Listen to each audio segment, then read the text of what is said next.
Hi all. 2022ல நடந்த group 1 மெயின்ஸ்ல உள்ள questions நம்ம ஒவ்வொரு கொஸ்டின் ஒவ்வொரு வீடியோன்னு பார்த்துட்டு வரோம். அதுபடி பேப்பர் 1ல section A is about modern India. அதுல 15 மார்க்ல செகண்ட் 15 மார்க் கொஸ்டின் நம்ம இந்த வீடியோல பார்ப்போம். So did 19th century socio-religious reform movements address unethical social practices against women and children? Women and அதாவது இந்தியால சோஷியோ ரிலிஜியஸ் ரிஃபார்ம் மூவ்மெண்ட்ஸ் நடந்ததுல அவங்கலாம் woman and சில்ட்ரனுக்காக என்னென்ன steps எல்லாம் எடுத்தாங்க இதுதான் இந்த question crux. So first introduction 15 மார்க்ஸ்ங்கிறனால இன்ட்ரடக்ஷன் கன்க்ளூஷன் மஸ்டா இருக்கணும்.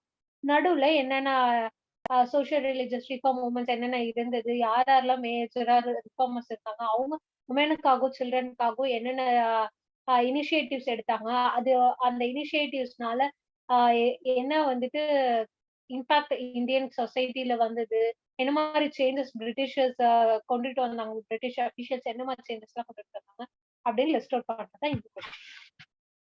ஃபர்ஸ்ட் இன்ட்ரடக்ஷன் எழுதிக்கலாம். இன்ட்ரடக்ஷன்ல வந்து இந்தியன் சொசைட்டி வந்துட்டு ஃபர்ஸ்ட் ஹாஃப் ஆஃப் 19th சென்ச்சுரியில வந்து ரொம்ப ரிஜிட் சொசைட்டியா, கேஸ்ட் ட்ரிவன் சொசைட்டியாவே இருந்தது.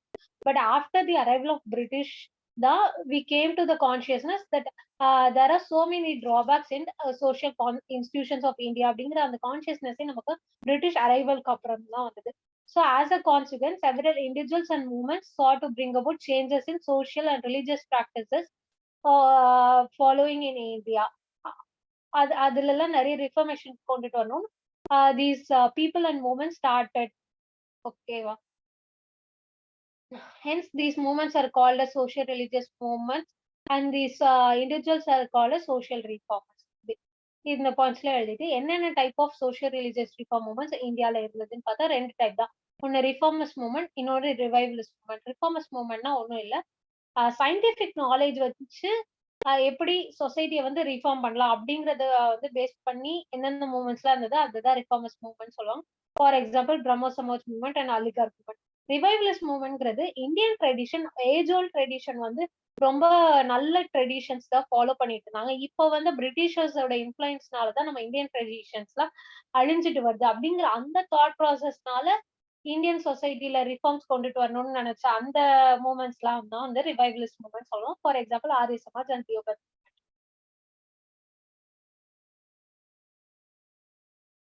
இதுல வந்து எக்ஸாம்பிள்ஸா கொடுத்துருக்க சில மூமெண்ட்ஸ் பத்தி நம்ம எல்லாம் ஃபர்ஸ்ட் பிரம்மோ சமாஜ் வந்து 1828 ராஜாராம் மோகன் ராய் தான் வந்து ஸ்டார்ட் பண்ணிருப்பாரு. ஸோ இந்த மூமெண்ட்ஸ் வந்து எதுக்குலாம் எந்த மாதிரி ரிஃபார்ம்ஸ் எல்லாம் இந்தியன் சொசைட்டில வந்து கொண்டுட்டு வந்ததுன்னு பார்க்கலாம். First it was against polytheism, ideal worship, sati, polygamy, parda system, child marriage, and they also fought for the women education and widow remarriage. Next, Aligarh movement வந்து 1875ல Syed Ahmed Khan, he supported modern education to Muslims. Indian Muslims வந்துட்டு modern education வந்து accept பண்றது ரொம்ப delay ஆச்சு. So Aligarh movement supported the modern education to Muslims. Next வந்து ஆரிய சமாஜ் 1875ல தான் ஸ்டார்ட் பண்ணிப்பாங்க by Swami Dayanand Saraswati. He is also against polytheism, idolatry, child marriage, and he worked for the improvement of the condition of women in the society. Next, widow remarriage association 1860ல பண்டிட் விஷ்ணு சாஸ்திரி இந்த association start பண்ணிப்பாங்க to promote widow remarriage in Indian society. So இந்த religious reform movements reformers தான் வந்துட்டு உமனுக்காகவும் சில்ட்ரனுக்காகவும் என்னென்ன major initiatives எடுத்தாங்க, அது பிரிட்டிஷ் இந்தியால வந்து அதோட இம்பாக்ட் என்னெல்லாவா இருந்தது அப்படின்னு சொல்லி நெக்ஸ்ட் பார்க்கலாம். First abolition of the abolition of சதிக்கு மெயினா ரோல் பிளே பண்ணது ராஜாராம் மோகன் ராய்.